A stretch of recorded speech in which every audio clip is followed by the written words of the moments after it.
Hey, what's up, what's up, what's up? And welcome back to the Gem Fitness Podcast. I'm your host, Grazel Moreno, aka Coach G. I'm so hyped about today's topic because you're about to find out just how simple nutrition gets to be for sustainable fat loss. Okay. These are the exact same habits that I help my clients master to get the transformation that they want. So if I were you, I'd bust out the pen and paper or your notes app and start taking notes. Okay. Obviously, if you're driving, please don't do that. Safety first. All right. Come back to this. Like, listen to this now, get some insights, and then come back later. Take some notes for yourself. Okay. It will only help you out if you do so. And as you're listening to this, if you catch yourself thinking, oh, but I already know that. Like, I already know this. Like, tell me something different. Tell me something I don't know. Hate to tell you, babe, but knowing and doing are two different things. You can know a lot and still not be doing them things that you need to do to get the things that you want, to get to the goals that you want for yourself. So, with that being said, please tune in with an open mind, but also open heart, and not just towards obviously me, the messenger, but to yourself too, because things are going to come up as you're listening, and just allow it to just be an observation. Okay. We don't need to be mean to ourselves. We get to just be like, all right, curious. We can just have an awareness of it. That's it. That's all I'm asking. Okay. So we're going to go over the 5 things that I want you to focus on as far as habits when it comes to your nutrition. You know, yes, I'm talking about fat loss here specifically, but honestly, this also carries over to any other goals that you may have, with a little bit, obviously, some distinction and nuances with that too. So even if your goal is weight loss, these are still your foundational things that you're going to work on. For the sake of simplicity, today's episode is going to focus on the 5 nutrition habits for sustainable fat loss. So if you want to drop body fat, okay, if you want to look snatched, this is the episode for you. The first thing I want you to focus on is to eat enough for your goals. What that means for fat loss is either you're going to eat at a maintenance or at a deficit, one or the other, okay? What that doesn't mean though is you doing what most people do, and frankly, it sabotages your progress, is by slashing your calories in half. This is the same woman that will eat 1,200 calories and thinking oh, I'll get my results faster. The more I cut out, the faster I get results, the better. Wrong. So wrong. Let's not do that. Because when you slash your calories in half, or you go on a crash diet, you know what's going to happen? It's going to leave you feeling tore up from the floor up. Your energy depleted. Goodbye pushing hard in the gym to create the muscles and build the booty. That ain't gonna happen. You want to feel strong? How? You ain't got enough food in your system. How you gonna push? Let alone you got to navigate life and do things. You still got responsibilities. Maybe you're a mom. You have kids to take care of, and you still got to show up at work and deal with everybody else's crazy stuff. Okay? Slashing your calories. If you don't know what it feels like, which chances are you're most likely do already, go give it a try. Slash your calories in half and go live your life. Let me know how that goes. Let me know how your consistency with that too goes. But when you slash your calories, it depletes you of energy. So you can't even function like a normal human being. And you wonder why you're not seeing results, or why you're plateauing, or why you feel like absolute shit. So what does eating enough for your goals really mean? This is all just about calorie balance. This is what you often know as the calories in versus calories out. And here's the thing. I don't encourage my clients to slash their calories in half, even if I know that it'll be the fastest way to see a drop on the scale and get their buy-in. I mean, if you're like, well, doesn't that make you look good as a coach? Yeah, for the time being. But I care more about my clients' overall health and well-being. Yes, we have physique goals, but they come to me because they want to look and feel their best. Not just for 30 days, 90 days, a couple months. They want to get there and maintain it, which is why today's episode is about sustainable fat loss, not some, crash and burn shit, lose it all and gain it all back. And then some. I don't want that. Most of my clients who come to me, they've tried so many different things already, and it all resulted in the same place. They always end up in the same place, and it erodes at their self-trust. It erodes at their freaking self-confidence. It kills, and it's so heartbreaking. Quite frankly, a lot of the calls that I go on with my clients, or before we jump into working together, it's some emotional stuff, because you just start to realize just how much you've sacrificed to get your goals, and looking back and reflecting and thinking you never actually got there, or when you did, it didn't last. And I'm just not about that. So, hey, listen, if that's what you want, I'm not the coach for you. And this podcast is not for you, because I'm not about it. I'm not here for that frou-frou shit. So yeah, like putting them in a crash diet plan, knowing that it'll leave them feeling like absolute crap, have zero energy, and cause their metabolism to be all off, not to mention reach a whole new level of hangry that ends up creating tension in their relationship and how they parent their kids, like their dynamic with their friends, even at work. Like to me, it just, I haven't seen it bring out the best in my clients, and I'm just not about it. Okay. And I'm big on advocating for my clients' overall health and well being. And the best way I do that, even if they choose to go on an aggressive cut, is to help them understand the trade offs and give them the agency to decide what is best for them. And I just support them through it. Okay. That's it. The approach I do encourage my clients to do is eat as much calories as you can while still dropping body fat, or in some cases, still seeing the scale move down or trend down, even just a little bit. That would be the golden piece for me. That's how my clients do it. The ones who are seeing amazing freaking results and are feeling their absolute best, that's the T. All right, cool. Now, so like, well, how do you determine your maintenance calories? It's really simple. You can go about it one of two ways. First, you can go on Google and look up the TDEE calculator and plug in your stats and all of the information, and it'll spit out a number for you. You can start with that. Or you can use a simple calculation. I'm going to hit you with the number, which is why I said, like, I want you to have notes so you can take a look at this. Take your current weight, okay? Times it by 12 to 14 if you're sedentary. If you're about moderately active, which is like you work out 3 to 4 times a week on average, take your body weight, times it by 14 to 16. Okay. Now, if you're very active, meaning you work out 5 to 7 times a week, you can get your body weight multiplied by 16 to 18. So the number that you're going to get as far as like your maintenance calories through either the TDEE calculator that you find online or the simple calculations that I provided here, what I need you to do is understand that this is a rough estimate. Okay. Now, if you want more of an accurate calculations for your maintenance calories, I suggest doing it this way. And this is not for everyone, especially if you are not a fan of tracking or weighing in or are triggered by either or. Okay. But if you are, just keep listening because I might have a solution for you that you'll appreciate. So, with that being said, my suggestion is to actually be meticulous about tracking your food down to the T. Like, track your food, use app, leverage the apps that we have. We have so much technology to make your life easier for this. Track it. Okay. And just track it for about a couple weeks, 2 to 3 weeks, maybe even a month. And while you're doing that, also track your weight as often as you can, first thing in the morning.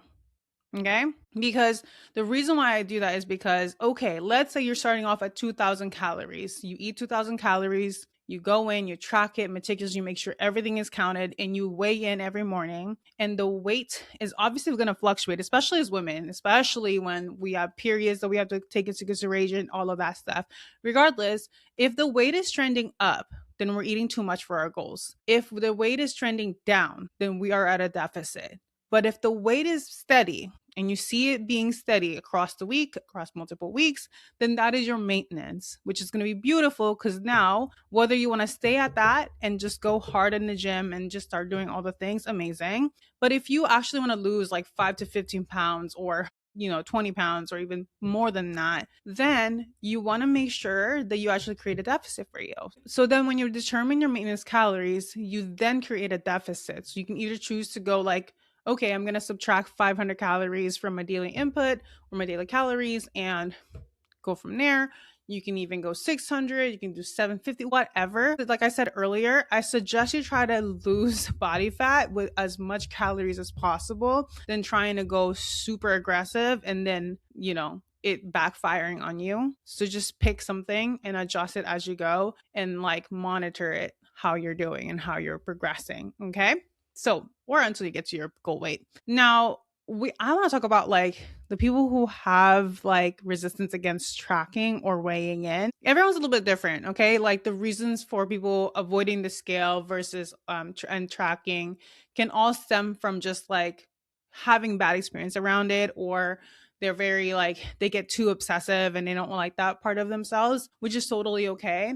But there's also the other side of like avoiding it because there's a truth in there that you're not ready to face. Like if you're not tracking, if you don't want to track, if you don't want to weigh in, why not? Because if you're telling me it's like, oh, when I weigh in myself, I end up self-sabotaging. It makes me feel like shit. I was like, well, the scale is not the problem. It's how you're responding to the scale, which is a different conversation, by the way.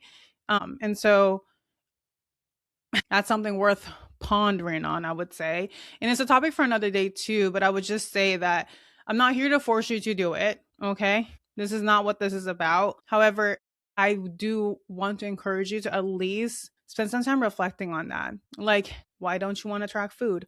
Why don't you want to do the scale and just really get to the root of it? But also, like, it's purely okay not to. Like that, if that's what you're choosing for yourself, then amazing. It is what it is. That's what it is. You're not ready to do that. You're not willing to do that. That's also okay. That's fine.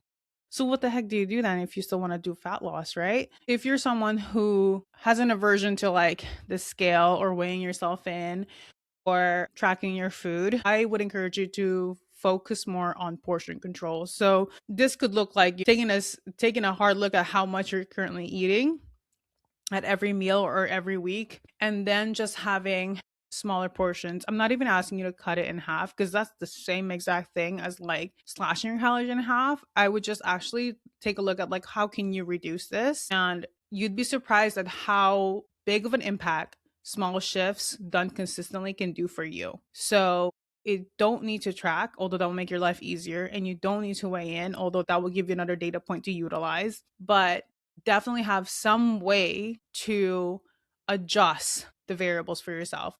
You can't just keep eating the same way that you always have been that got you where you're at right now, because you will stay in that same position. You will stay in the same body. Okay. Something has to shift, something has to change. And if that looks like smaller portions, then that looks like smaller portions. If you don't want to step in the scale, amazing. How else are you tracking your metrics and progress then? How would you know you're getting there? And you're thinking, like, well, I don't really care as long as I look and feel good.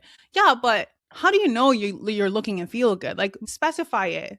Tell me what that looks like. Is it your clothes fitting good? Is it looking in the mirror and feeling much better? Is it feeling good when you're standing naked in the mirror? I don't know. Find a way to fully determine if you're making progress, because making changes in your health and fitness is a lot of work. And when you don't know how you're measuring your progress and you don't have a way of measuring your progress, how do you think you're going to stay motivated? How do you think you're going to keep pushing through when the going gets tough?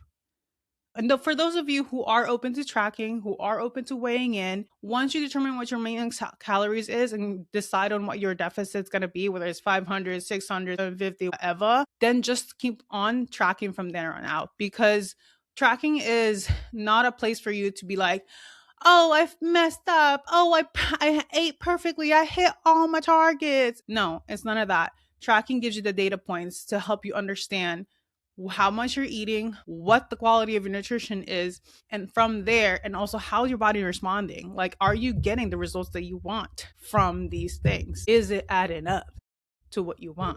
You leverage it as information and data points to allow you to get to the goals that you want. That's all it is. It's not a judge of your character, nothing. You ate chocolate cake, okay, and you supposed to enjoy a chocolate cake. Like, hello. Now, the second thing I would focus on for your nutrition is have a protein forward meal majority of the time. If not every time, I would love for you to do it at every meal. Although I realize that that's not as realistic, but I need you to up your protein game. Okay. All right. Simple calculations here. It's either going to be zero 0.8 to about 1 gram per pound of your body weight, if you're currently trying to maintain it where it's at, or your goal body weight. Okay. So if you're currently at 150 and you don't really care about losing weight, you would rather keep it at 150, then you would just take 0.8 grams to about 1 and multiply it by 150.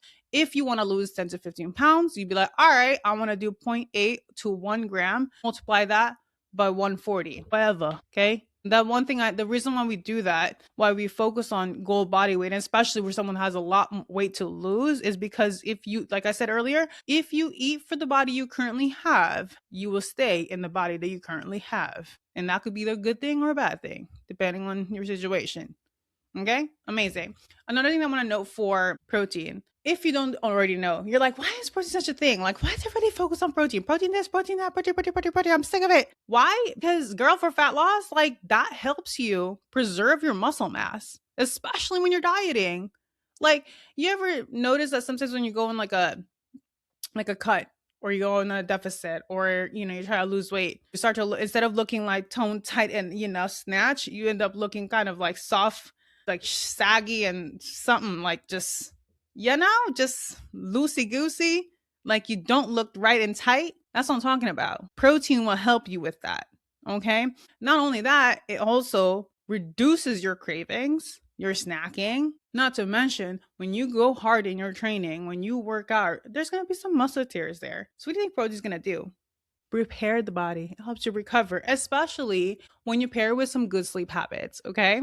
Protein is like the building blocks of the body. Okay. It's like the bricks of the house. Without it, you can't build a solid freaking house at all. So eat your protein. Okay. So we can build lean muscles, right? So we can recover from our workout, so we can push harder, and also keep you feeling satisfied for like longer. You feel me? So you're not super snacky. Now, I'd be remiss if I didn't talk about the common mistake that people make with nutrition. And that is, they're like, oh, I need to eat more protein. Okay, amazing. So I'm just going to get some protein shakes, some bars, and some protein supplements. That's cool. But that's what I call majoring in the minors. Okay. Do not start at the supplement. Like, make sure the majority of your meals are coming from a whole, minimally processed foods, not supplements. So when is it acceptable to have supplements in your diet? It's acceptable to have it at any time. It just really depends, because it's like the supplements are meant to supplement a good, healthy diet, not be the entire diet. You know what I mean? Since we're on the topic of quality nutrition, the third thing I want you to focus on is having a nutrient dense food 80% of the time, and 20% of the time is soul food. Now, what do I mean by that? We all know that vegetables are full of nutrients. Okay. It has fiber, it has water, all of which helps us feel our absolute freaking best. Eating your veggies at multiple meals of the day not only provides you with the nutrients that you need, you also get to eat a lot more in volume. So it almost feels like you're not even a diet, which is a good trick for the mind. Okay. Veggies are high in nutrients, but they're low in calories. That's why it's called nutrient dense, not caloric dense. An example of a caloric dense food would be like donuts and bagels. As much as we love them, it's just not the same. Try to eat one bagel and be like, damn, that's already like a third of what my intake's supposed to be for the day. What the hell? That ain't right. When you add more veggies into your diet, it just helps you feel fuller a lot longer, and it will definitely cut down on the amount of snacking that you do between meals, which is for fat loss super freaking beneficial. Okay, right? So if you were portion control, a fistful of veggies would be your target for each meal. That's it. Keep it simple. If you want to track it and actually weigh it, go off, do it. But it would only help you more than it'll hurt you to eat vegetables. Okay. The other thing too that people often miss is that the veggies actually help you with your guts health too. So get your fibers in. Well, I know for sure raspberry has like the highest fiber count as far as the fruits. And so even just adding that into your breakfast or as part of your snack will already be such a game changer. So like I said, for the third simple habit that I want you to focus on, just make sure you eat a lot more veggies, okay? And just up your fiber count. And if you don't know how much fiber you're having, when you start tracking your food, understanding of where your baseline is, how many grams of fiber to actually get on a daily basis. And from there, just work on improving it. If you're not interested in tracking, that's your business, but you know how much you're probably eating right now. And if you think that that's an area of improvement for you, like eating enough vegetables, then by all means, go for it. Okay. It'll help you feel your absolute best. Speaking of feeling our absolute best, the fourth nutrition habit I want you to focus on is hydration. And this is not just drink hella water. Okay. This is actually staying hydrated. So that means also making sure that you're getting your electrolytes in. You don't need to take electrolytes daily. Okay. You really don't. And you don't need fancy supplements for this. Honestly, just water with a pinch of sea salt will do it already. But if you have the ability to supplement your electrolytes to get the potassium and the magnesium and all of that, go for it. You should be drinking at least 2 liters a day, which is about 68 ounces. And if it's hot outside, or you tend to sweat a lot more, or you just had a strenuous exercise, then you would want to make sure you add at least like 8 to 16 ounces, depending on the situation. Make sure you drink your Wawa. Make sure you have some electrolytes there. The reason why I don't feel like you really need an electrolyte supplement is because you naturally get sodium, potassium, and magnesium in your foods. The problem is that our diet can sometimes be lacking in that department. So if you do have to supplement, do so. If you want my recommendations for electrolytes, both my husband and I use Relight. And after years of trying all different kinds of brand, this is the one that we're sticking to because we love the amount that we're getting for sodium, potassium, and magnesium with each of the servings. So if you're interested in checking that out, I'll make sure to include a link in the show notes. Okay. Next, the fifth nutrition habit I want you to focus on is arguably the most impactful and most important one, and that is just slowing down your eating. And if you're already a slow eater, it's being present with your food and having awareness. And so you might know this as like mindful eating. This is a phrase you probably heard a lot of people like throwing around in the internet before, but what the hell does it actually mean? Here's the thing. A lot of us, myself included, grew up in you better finish that entire plate, don't waste any food. Okay. I literally grew up where it's like, every grain of rice, if you leave it on their plate, like that's going to become a pimple. I don't remember if it was like my grandparents that said that. I don't think it was my mom and dad. It was definitely my grandparents. They were like, don't waste food, eat everything. Don't leave anything behind. If you leave a grain of rice, any grain of rice you're going to leave is going to turn into a pimple. And I was like, oh my God, I don't want pimples. And so I was like freaking scarfing down my food, making sure I ate it all. Don't care if I'm full. I got to eat it all because I'm not allowed to leave this freaking plate with food, with leftover food, because that's wasteful. Crazy shit, right? But anyways, if you're a fast eater, I need you to slow it down. The reason why we slow down is because like your brain, it takes your brain about like 20 minutes before it registers like, oh, okay, we've had enough. And then you're like, well, okay, what the hell does that matter? It's because like if you don't give your brain a chance to catch up with the fact that it's like, oh, okay, I'm full now, boo boo kitty. Like we can stop now. You're going to overeat. And if you overeat, how is that going to help you with your goals? How are you going to lose weight or lose body fat like that? Like that's just rough. So we're not going to do that. Okay. So if you do belong to the clean your plate club, something that you definitely need to work on is slowing down your eating. Okay. If you're a fast eater, you already know you eat fast. Okay. So let's just slow it down a bit. Okay.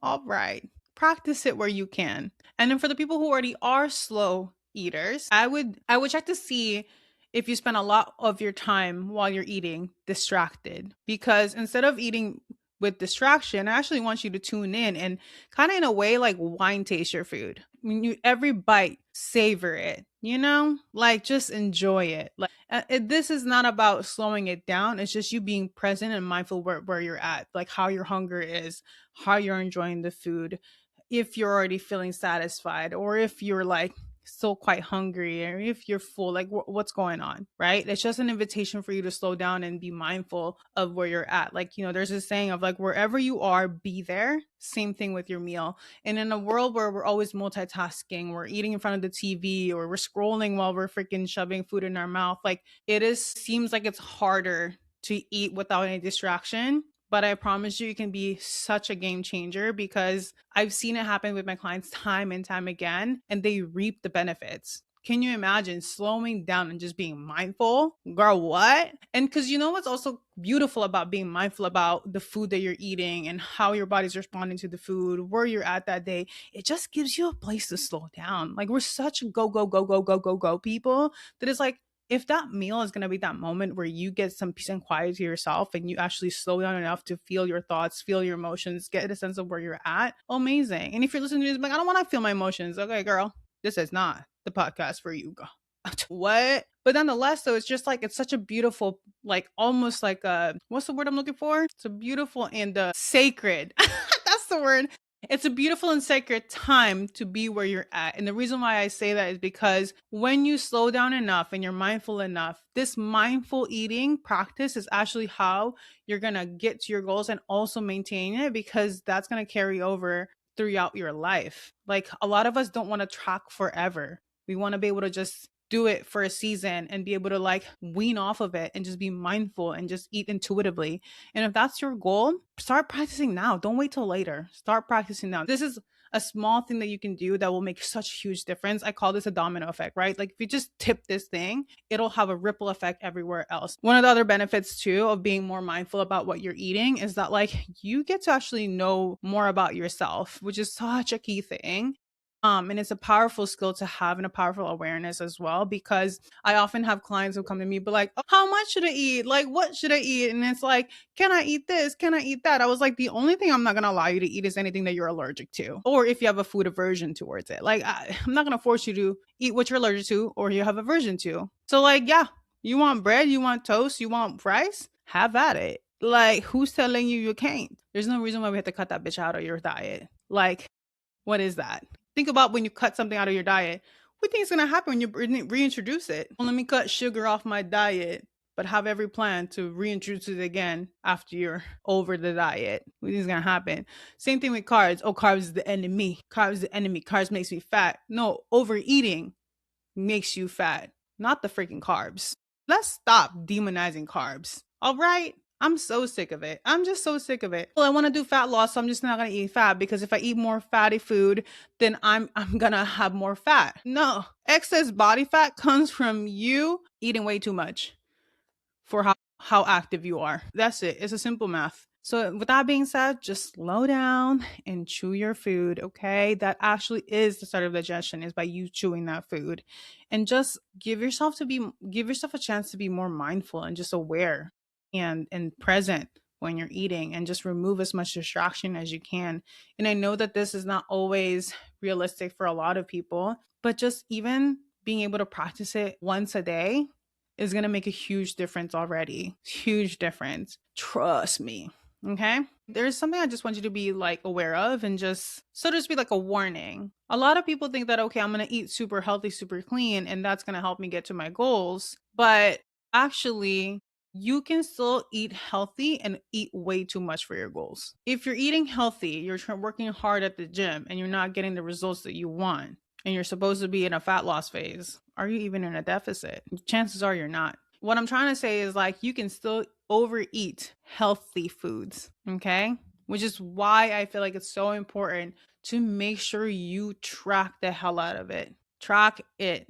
Have a way to pull objective, measurable data points, not subjective shit like, oh yeah, I ate a little bit of this and a little bit of that. I worked out a little bit of this, a little bit of that. It's just not going to be enough. And the last thing I'm going to leave you with is that I don't need you to overhaul your entire diet. That is not what this is about. I gave you 5 very simple nutrition habits to focus on. 1, make sure you're eating enough for your goals. 2, prioritize the hell out of your protein. Okay. 3, get your veggies and fiber in, my love. 4, hydrate the hell out of your body. Okay. And lastly, slow it down and be mindful about your eating and your food. All of that. Super simple things. You can literally practice them starting today. Just start with that. Even if you just focus on one thing at a time, one thing at a week, that gets to be enough already. Do not try to overhaul this diet. You don't need to do anything complicated. I think the more you complicate things, the more you're going to stay stuck. I'm sorry to be the bearer of bad news. I know you're looking for something fancy. I know you're probably looking for like there's got to be something. There's got to be a magic pill. There's somehow be something I'm missing. That's why I haven't reached the goals that I want. But actually, in the 10 plus years that I've coached people, the ones who are overcomplicating the stuff are the ones staying stuck. But the ones who are putting in the work, doing the basics and the foundations savagely well, they're the ones going further. They're the ones seeing results. They're the one making the transformation. So again, if your only approach has always been complicating things and you haven't been consistent at doing the foundational basic stuff when it comes to nutrition, I encourage you to shift the way that you're approaching your nutrition. And if you don't even know where to start, or you're kind of just like, I don't know, no clue, like I'm overwhelmed with what to do. I feel like I know what to do, but I'm not doing them, blah, blah, blah. Like, guess what? Reach out to me. I'm here if you need support from me. However, if you just kind of want to DIY it for now, like these like habits that I shared with you today will take you far if you focus on just working on them on a daily basis or as best as you can. Okay? That's it. Just keep it simple, focus on consistency, and that's that. As we wrap up, I am interested in hearing what are your biggest takeaways or insights that you had from listening to today's podcast. Alternatively, I also want to see like, which habits are you going to implement for yourself? Like, which one are you going to put into action? Which one are you going to practice? Leave them in the comment section, or you can slide in my DMs on Instagram and let me know. I'm happy to chat with you. Until next time, bye.